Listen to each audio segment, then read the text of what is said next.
On today's Blue Peter, how entertaining is Helen when she becomes a jester? And I tried this tough Olympic sport.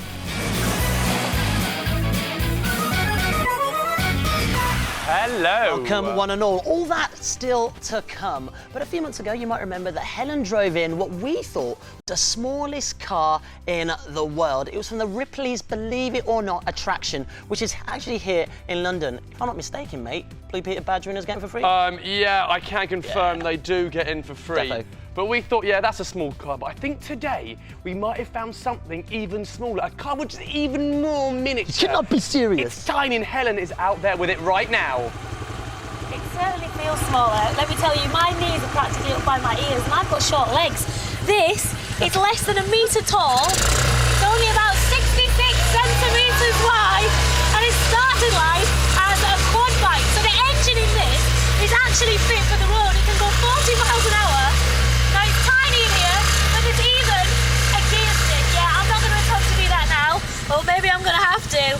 Whoa! Right, I need to find reverse because I've got to be a bit of a challenge to do in a second.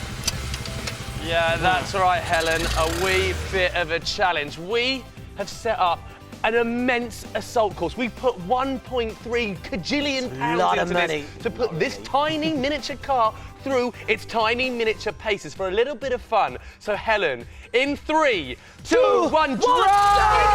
Everybody. Okay, wait, I'm... And then take a look. Oh, there's been a car. It's so small, it's made no damage whatsoever. I think she's finished. She's finished. That is a nippy little car.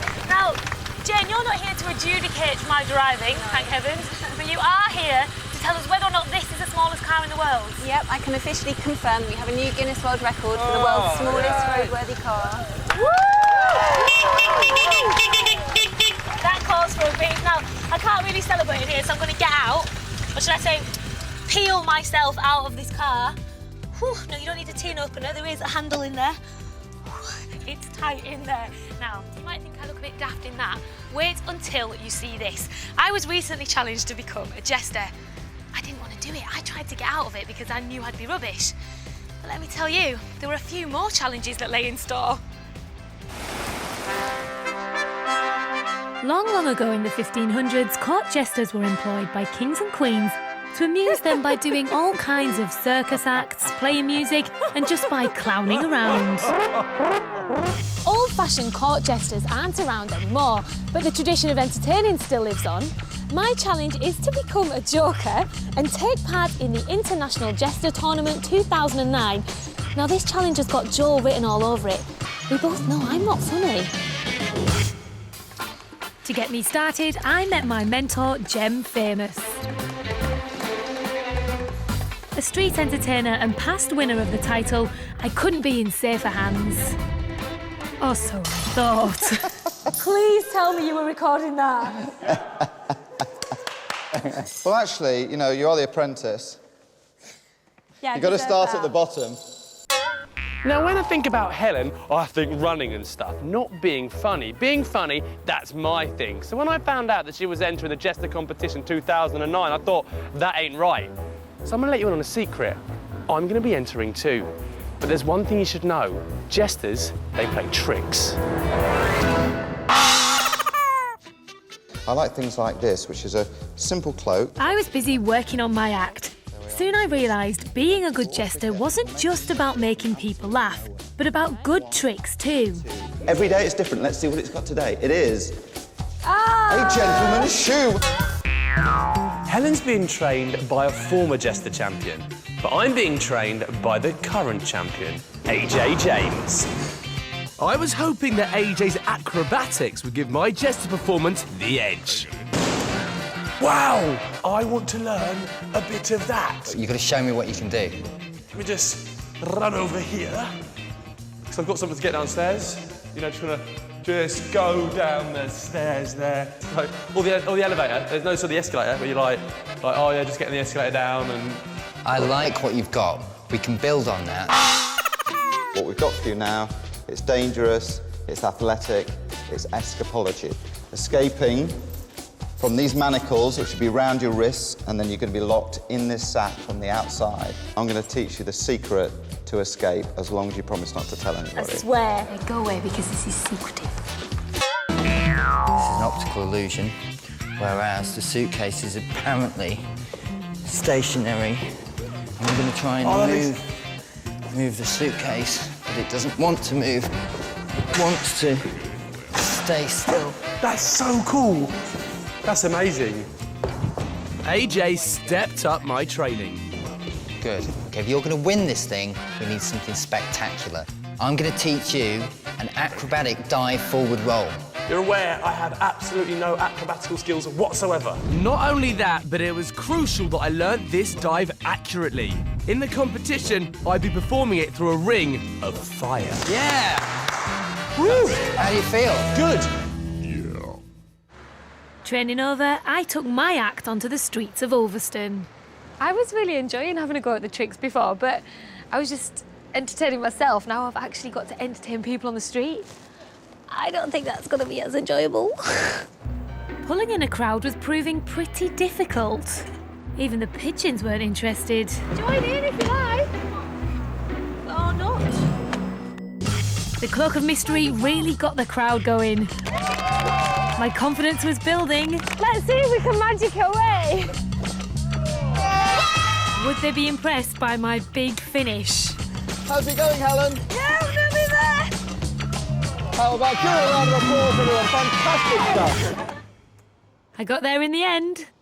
There were awful moments, though, when I was looking at them and hoping they would laugh or hoping they would cheer and they didn't. So I think I need to work on my sort of patter a bit more. But the trick worked. While Helen hit the streets, I tried out my routine on some young entertainers. That doesn't make... Does that look real? It was good, but you could try and keep your hand straighter and more still. Like, act like there's a big ice block around. The competition will be taking place at Muncaster Castle in Cumbria. The court jester who lived here in the 1500s was called Thomas Skelton, and apparently the phrase tomfoolery and tomfool came from him. We share the same surname, Skelton. That has to be a good sign. Oh, Skelton, you'll need as much luck as you can get. There's a surprise entry into this competition. I was at the castle first thing to get some extra practice in. This hoop was going to be on fire. There was no room for error. Just take it one more time. With the finishing touches added to my routine, I snuck up the tower to spy on my competition. I hoped she wouldn't see me. Right, Helen's down there in her outfit. Looking pretty silly, but not silly enough. Helen, I'm the idiot. I'm the natural-born jester. This is mine. You're going down, Helen, down. Time for some last-minute tips from Jem. Right, so in an hour, I will be performing on that stage. The only thing I'd say, keep in your mind, is it doesn't matter what you do as long as you keep it big and simple. The costume has definitely helped me. I love the fool, I will be the fool. Yeah, fool indeed, Helen. Fool when you lose. Keep the king over here, and our very own Helen Skelton. Really, it's my turn. And later, Helen's just on stage. I need to put my secret disguise on. Let's get the surprise on. Bye. Ladies and gentlemen, we have a surprise entry to the competition. And the surprise contestant is... another Blue Pizza presenter. The whole time that you've been training, I have also been training. Oh, no! The competition had just got serious. What's your patter like? Not so good, but my act, my trick is good. Really? Yeah. So is mine. Oh, you horrible boy. I was a little bit scared, and to be honest, I was feeling nervous. Just shows you it's all about how you interact with the crowd. I hope we wouldn't be falling flat on our faces. Helen Skelton. Oh, this was it. Do you want me to perform Something that is cultural and educational. The other option I have is dangerous and death-defying. Do you want me to do this one? These are properly locked, okay? I'd given myself a minute to get out, but I forgot to ask someone to keep time. I'm all right, yeah? Go! This is so good. Ouch! Oh, I hope my act was impressing the judges. 3, 2, 1!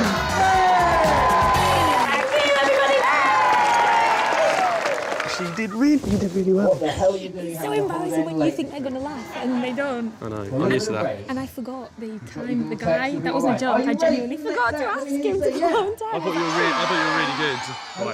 Right. They're nice, they're nice. I'm about to go on now. To introduce the next He's going the wrong way. Maybe it was time to do a runner, but for me, there was no escape. Trying to do it. Oh! Hello, you alright? That was called physical humour, and it didn't work. But it's. I didn't get off to the best start. I'm gonna flick it up right and go like that. Come on, have a go. It was all down to my last stunt.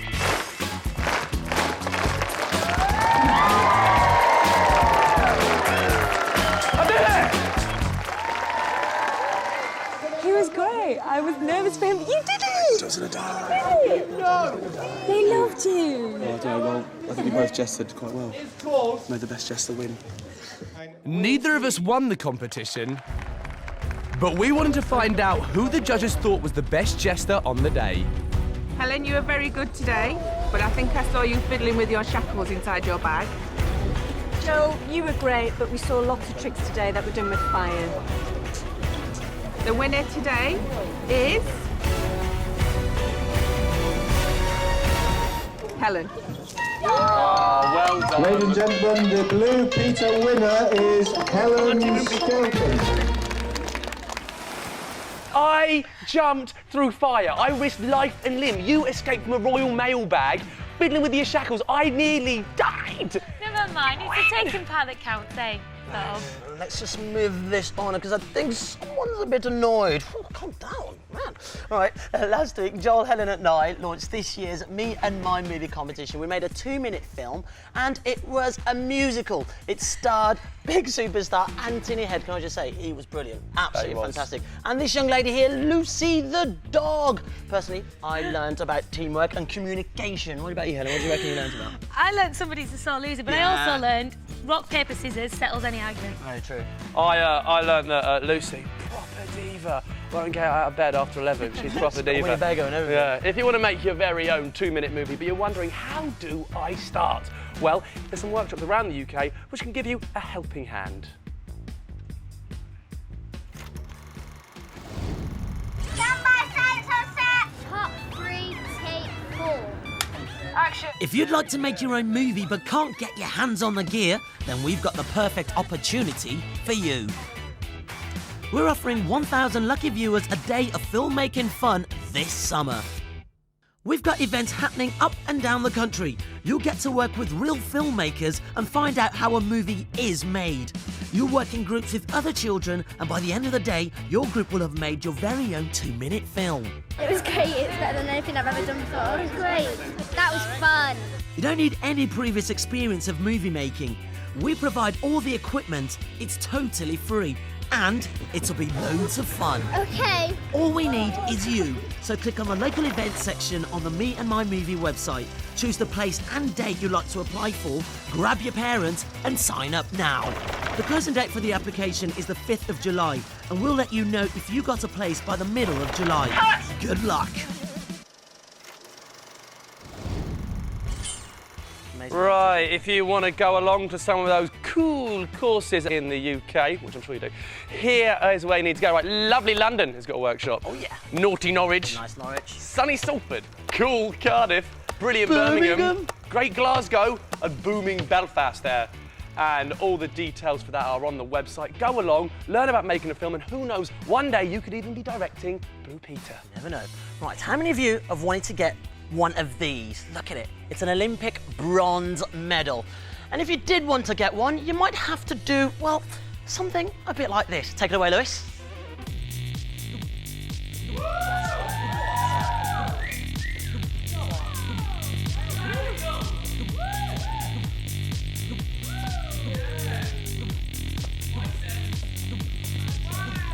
good.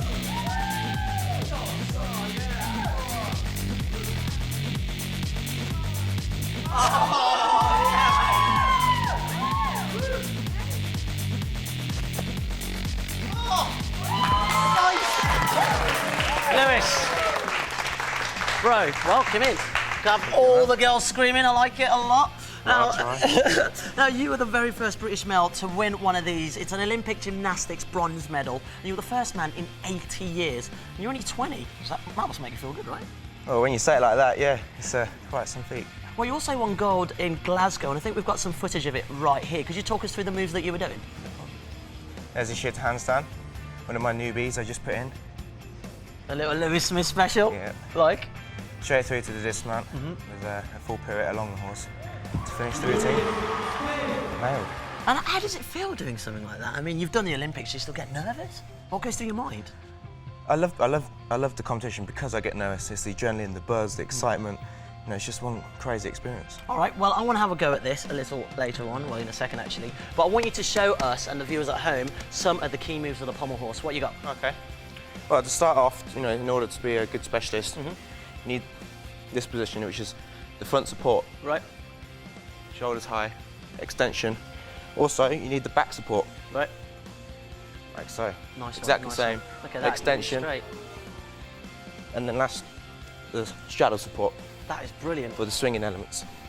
Oh, come on, mate. Well, earlier today, you were showing me a little routine that you want me to perform. And I'm not going to lie to you, mate, my shoulders and arms are absolutely killing. And what I didn't realise about gymnastics, actually, when you perform it, is that you have to keep your body really straight and everything has to be really precise. Yes, I mean, it's very, accurate in terms of deductions. You know, you really need to be really clean, legs pointed and stuff. Good catch. Yeah, mate, I'm on it. And, yeah, so it's a really killer on the top body. So. Okay, well, I'm going to do the routine now. If you'd like to watch and judge me and give me some, you know, how I can improve a bit later on, right? Let's go for it. Here we go. Right. Good luck. You're my hero. Here we go. He's in the support position. He's in the straddle position. The straddle lever position. Go on, Andy. He's in the support. Can you finish it off? He's in the handstand position. Prepares for the dismount in the straddled legs with an excellent dismount. Very good. Cheers, mate. What do you think? 6.5 out of 10, I'd say. Really? Yeah, it's good. Almost good enough for this bronze medal. I've got all this. Well, just give me the bronze medal now. Right, there's one man I want to see on this. Oh, here he is. It's Joel. Go on, Joel. Take it away. Let's see what you got. I want some downy music. Okay. Ready? Suspense. And then.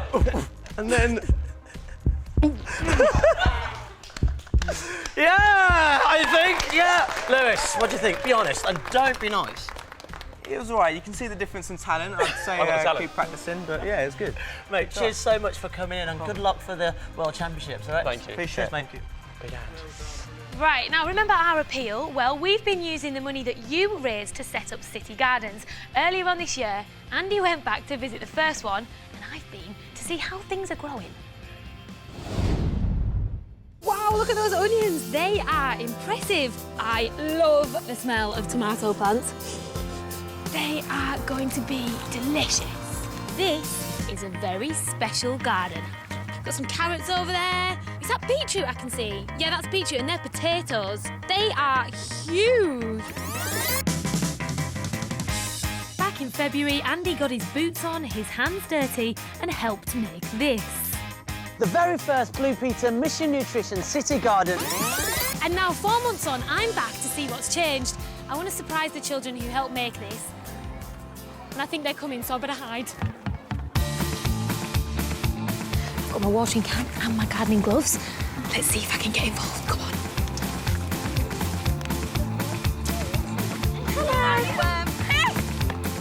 Jordan, this place has totally changed since Andy was here, hasn't it? Yeah, because first when Andy was here, we only had 1 bed. Now we have 5 beds. And also we have fruit trees as well over there. Thank you, Daniel. Quite satisfying planting something and watch it grow. Yeah, they're going to get quite big. And eventually you'll get to eat it. That's the best bit. To help the plants grow, they even have a polytunnel.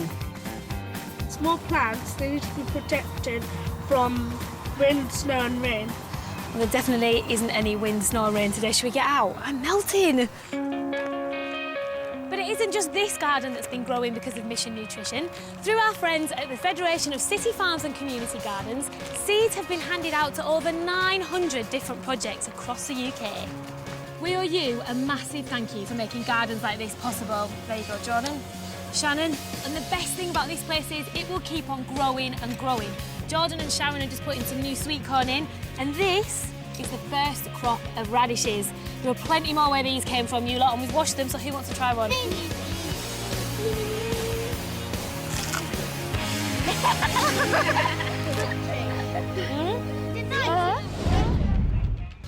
you know what? I wish I hadn't taken such a big bite of that radish because they're really spicy, aren't they? Ooh, it wasn't good. But we've been growing things in the Blue Peter garden as well. We're having a bit of a grow-off. He's doing weird veg, I'm doing wonderful veg. I have planted potatoes, carrots, onions and runner beans. And I'm growing some weird veg, a bit of blue potatoes, yellow carrots, black runner beans and a rainbow chard. I can't wait to see what they come out like, but here's what they look like at the moment. They are growing pretty well. I'm going to grow you out of this place. That is doing well. In a few weeks, we're going to pull them out and sink our teeth in and see what we find. I'll show you growing. So competitive. All right, fantastic. Okay, thousands of you have been playing Fact Bike Factory by logging onto the Blue Peter website, and some of you are expecting your badges as well. Helen, you've got a list of names, haven't you? Yes, 1, 2, 3, 4. Dan the Man from Buckinghamshire is expecting his badge. Gingerlet from Bolton-le Sands.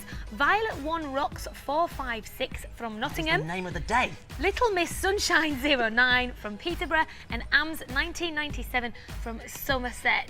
And that's just to name but a few of you. Lots of you are so close to getting your badge, and they're pretty cool. Look at them, little lenticular badge. But quite a few of you are not doing the right thing. Basically, what you should have is this. It's a certificate that says, congratulations, you've earned yourself the 2009 Fact Bike Factory badge, and it's got 3 badges right there. You need to print it out. It doesn't have to be in colour, it can be black and white as well. Once you've done that, all you need to do is fill it out, cut it up like this.